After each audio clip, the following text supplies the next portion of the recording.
Boa noite, começamos mais uma live Verdes com Lula, hoje com o deputado reeleito, Aliel Machado. Você que nos acompanha aqui pelo Instagram e pelo Facebook, seja muito bem-vindo, muito bem-vinda. Mais uma vez, é um espaço para a gente ficar por dentro do que anda acontecendo na transição do governo Lula. A gente está convidando verdes que estão nesse processo. Hoje estamos com o deputado aqui que está no grupo técnico de esportes, mas vamos falar também sobre o trabalho dele como deputado, né, para esse ano que está chegando, né? Esse ano ele passou por todo esse mandato do Bolsonaro e agora vem com o governo Lula com uma herança muito ruim deste governo. A gente vai tentar tratar desses assuntos. O Aliel, eu vou apresentá-lo aqui, ele é natural de Ponta Grossa, no Paraná. Ele tem 33 anos, foi coordenador do Paraná Esporte, foi presidente da Câmara Municipal de Ponta Grossa, sendo até hoje o mais jovem da história, e, como eu disse, foi reeleito para o seu terceiro mandato pelo Partido Verde como deputado federal. Além disso, ele também foi presidente da Comissão de Ciência e Tecnologia, Comunicação e Informática, membro da Comissão de Educação e membro da Comissão do Esporte. Aliel, dê o seu boa noite, nos conta onde você está, nessa loucura que é a transição, já pode dar uns bastidores, né? Por que você está falando com a gente direto de um carro, indo para onde, né? Dê suas boas-vindas e muito obrigado pela participação aqui com a gente. Olá, Luciano, a todos que nos acompanham. Muito obrigado por esse convite. É uma honra estar aqui com você e com todos que estão nos acompanhando. Começar pedindo desculpas. Nós tivemos que mudar toda a agenda. Eu estou saindo agora. A gente terminou há pouco uma reunião com o presidente Lula, a reunião do Partido Verde, da bancada com o presidente. E aí nós tivemos que atender a agenda do presidente, que mudou por razões óbvias, né? Porque a agenda é super cheia. E eu tive que mudar o horário do voo, então eu estou chegando agora no aeroporto para conseguir cumprir os compromissos lá no Paraná. Mas eu não quis deixar de atender. Para mim é uma honra, uma responsabilidade estar aqui com vocês para falar um pouquinho sobre isso. Você já fez um resumo, eu estou indo para o terceiro mandato, tenho muito orgulho de estar no Partido Verde e quero dizer que a gente tem um grande desafio, porque o Brasil foi jogado às traças nesses últimos 4 anos. As instituições sofreram ataques pesados. Nós tivemos a destruição do orçamento público nas áreas mais importantes, tanto na educação, quanto na área da saúde pública, quanto em outras áreas. E nós temos o dever, a responsabilidade de defender a democracia. E quando a gente fala em defender a democracia, isso não é um jargão. A gente tem que falar e sempre afirmar que as instituições estão acima dos interesses pessoais, dos interesses partidários, e o interesse coletivo da população enquanto nação precisa ser colocado em primeiro lugar. E a gente precisa colocar a casa em ordem. Então, tenho muito orgulho de ter sido convidado pelo presidente Lula, também pelo nosso partido, pelo nosso presidente Pena, pelo nosso presidente Ivanilson da Fundação e todos, para compor aí o grupo de transição, tanto no esporte, ao qual eu estou ajudando de maneira um pouco mais aprofundada tecnicamente, bem como o nosso trabalho no GT político. Nós estamos também participando das articulações, das ações políticas de composição nesse momento importante do país.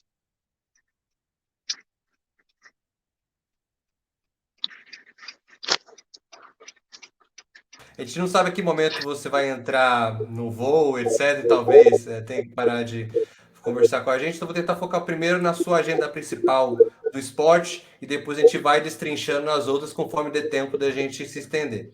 Então, você no GT do esporte, inclusive, saiu uma notícia aqui recente, né? Que você se reuniu com o relator do orçamento e pediu atenção ao esporte. O que você pode dizer para a gente dessa atenção? Por que o esporte é tão necessário e precisa de atenção enquanto política pública de governos de forma geral? E qual foi seu pedido, assim, se você pode abrir para a gente? Claro, hoje o esporte, assim como muitas outras políticas públicas, está deixado de lado. Nós temos o esporte subordinado a um outro ministério e, portanto, as políticas públicas que existiam, com a sua função principal, que é a função social, deixaram de existir. O Ministério do Esporte está com um orçamento, ou melhor, a pasta do esporte, que não é ministério, está com um orçamento em frangalhos. Nós temos uma redução absurda que não dá para fazer absolutamente nada. E quando a gente fala do esporte, é muito importante que as pessoas entendam que não é um campo de futebol.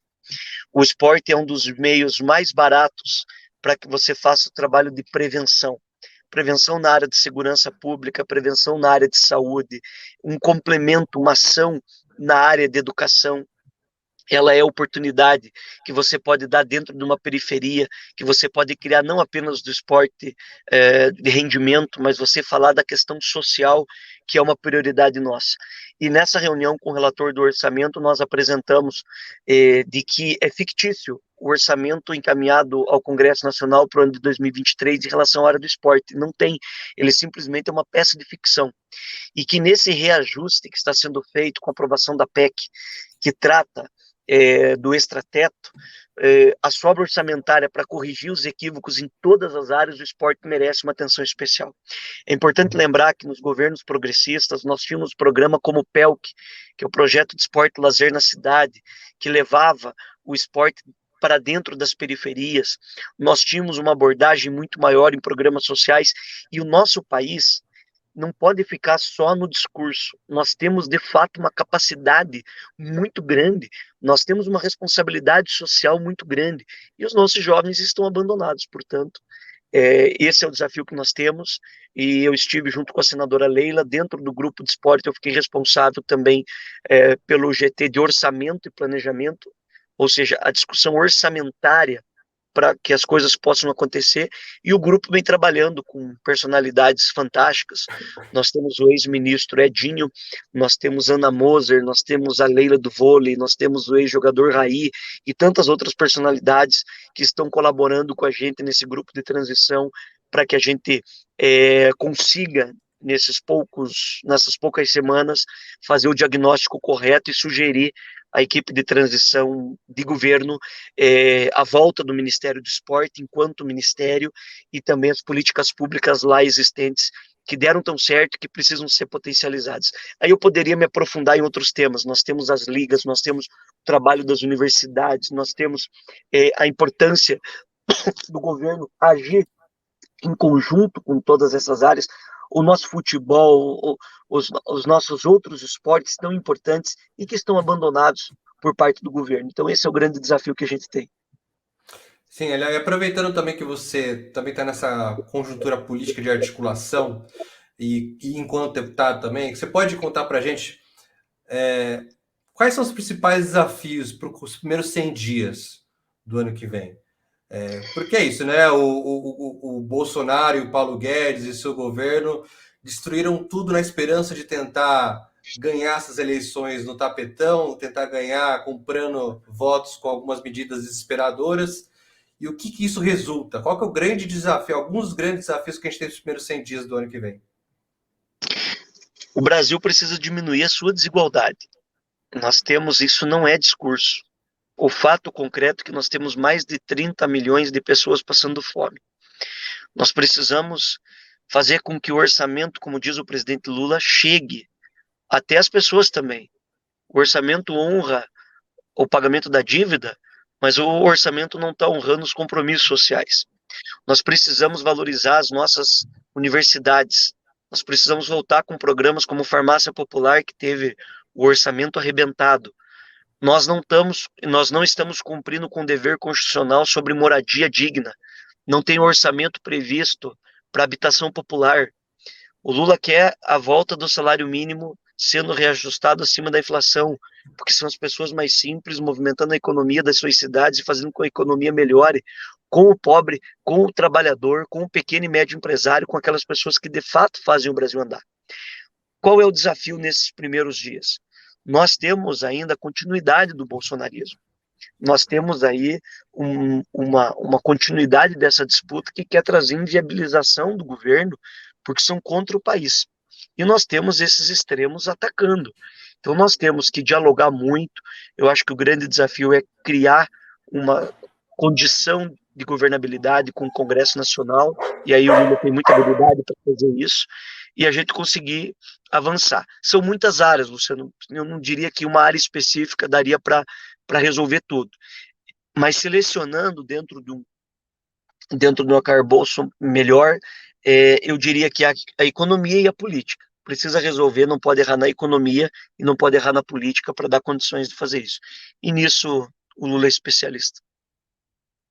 E aí tem uma dúvida que veio da última live que a gente teve com o Gustavo aqui, que o pessoal queria que talvez você pudesse compartilhar um pouco.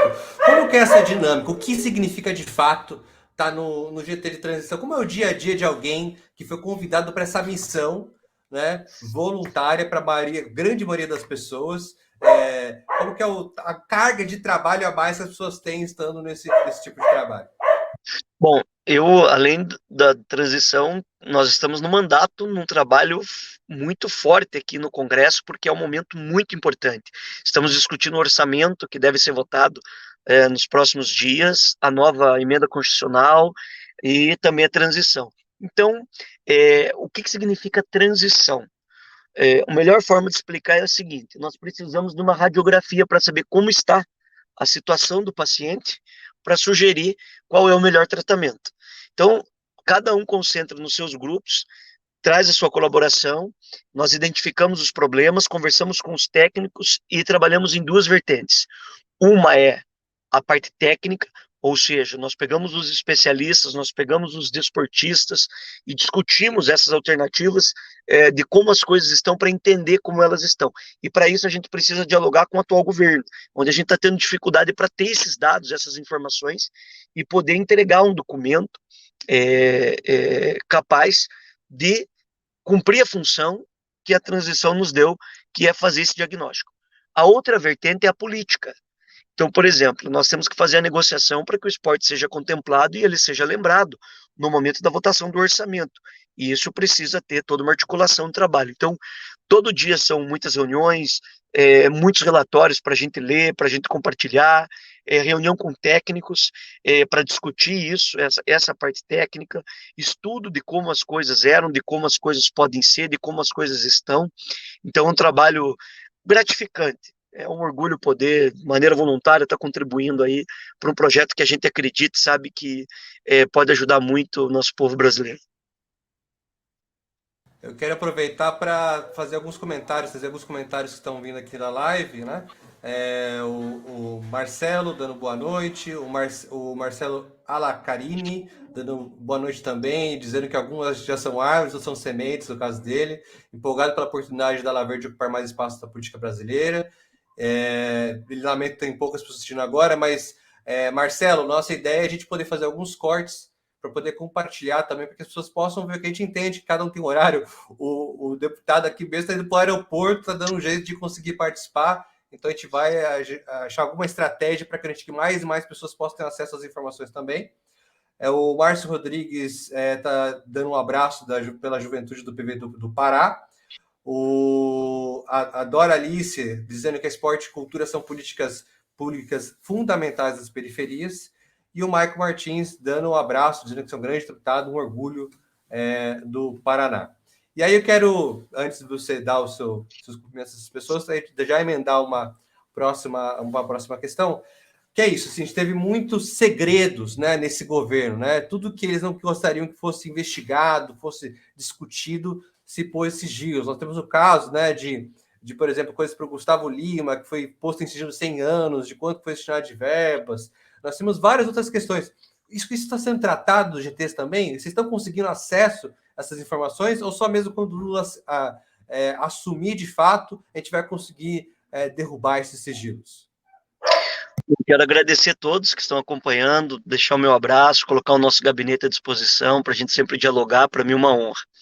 Eu sou autor do primeiro projeto de lei dessa atual legislatura que combateu o Bolsonaro sobre a questão dos sigilos, que virou uma praxe do governo. Muitas coisas eu acredito que a gente só saberá quando o novo governo assumir. Está muito difícil esse diálogo, até porque é um extremismo muito grande e a gente vive uma realidade paralela hoje, de um mundo virtual que não existe na cabeça de uns malucos, né? Que infelizmente insistem em atacar as instituições, a democracia. Nós temos esse desafio, O governo é um governo que não estabeleceu prioridades, é um governo negacionista, um governo que atacou a ciência, que atacou a cultura, que atacou o esporte e que, por consequência, atacou a nação brasileira. E isso não é de uma vertente ideológica. Isso é uma questão de responsabilidade mesmo. E pessoas boas a gente tem em todos os partidos. Nós temos boas ideias em, em quem é mais à direita, temos excepcionais ideias em quem é mais à esquerda. A gente precisa ter responsabilidade com o país, coisa que o atual governo não teve. Então, hoje a gente está tendo dificuldade para ter algumas informações, não tanto no esporte, mas em outras áreas a situação é um pouco mais grave ainda, e a gente espera que a gente consiga superar isso. Sim, vamos lá. Tem uma pergunta que veio da questão do esporte, da questão de como que a gente está na temática do esporte paralímpico, que é ouro, né? Então, se a gente tem alguma mais informação nesse sentido também, dentro do trabalho que está sendo feito. Tem sim, nós temos um subgrupo específico que está tratando do paradesporto, não apenas das modalidades olímpicas, mas também em todas as áreas, para que a gente tenha uma capacidade. O Brasil sempre foi destaque nisso e o poder de investimento diminuiu drasticamente também nesses últimos anos, e um subgrupo específico está trabalhando isso para buscar todas as informações dentro da transição e propor melhorias para um futuro novo ministério. Que eu posso garantir, Luciano, que há um compromisso do presidente Lula do retorno do Ministério do Esporte. E isso é um ganho para a área muito grande para o nosso país, muito importante para as periferias, muito importante para as políticas sociais, que não está focado apenas em uma área. Você não vai resolver o problema da economia só com auxílio. Você tem que resolver dando oportunidade, você tem que resolver tendo políticas públicas que tragam inclusão na cultura, na educação, no esporte, e a gente está trabalhando bastante isso. Eu vou pedir desculpa, porque o meu embarque é 8h15, então já é 8h20. Eu estou aqui na frente do aeroporto, Tá. mas eu estou à disposição de todos vocês e quero agradecer. Se quiser marcar uma nova live, me comprometo a cumprir horário fidedignamente. Sem problema, a gente conversa com o Lula antes da próxima vez, tá bom? Para deixar aí acordado o horário. Muito obrigado, deputado, uma boa viagem. Obrigado a vocês que nos acompanham até agora. Se tiverem mais perguntas, vão mandando para a gente no chat, que a gente encaminha tudo para o deputado depois. E com certeza ele terá o prazer de responder a todos vocês. Muito obrigado e até a próxima semana, gente. Eu agradeço muito, você não conseguiu ouvir tudo, deu uma falhada, mas eu estou à disposição. Quero dizer que eu estou com muito orgulho de estar no PV, de ter esse trabalho, da gente estar acompanhando isso. Eu venho da periferia, sou de família muito simples, escola pública, eu sei o desafio que nós temos pela frente, e nós temos um desafio muito grande na sustentabilidade, que não é apenas na questão ambiental. Um desafio de devolver o Brasil aos brasileiros, mais paz, mais amor, mais responsabilidade, que a gente vai vencer isso. Um grande abraço. Obrigado, deputado. Obrigado, gente. Obrigado a todo mundo. Obrigado à Secretaria de Comunicação. Obrigado, Mário Perim. Obrigado, Márcio. Obrigado a todo mundo que torna possível essas lives.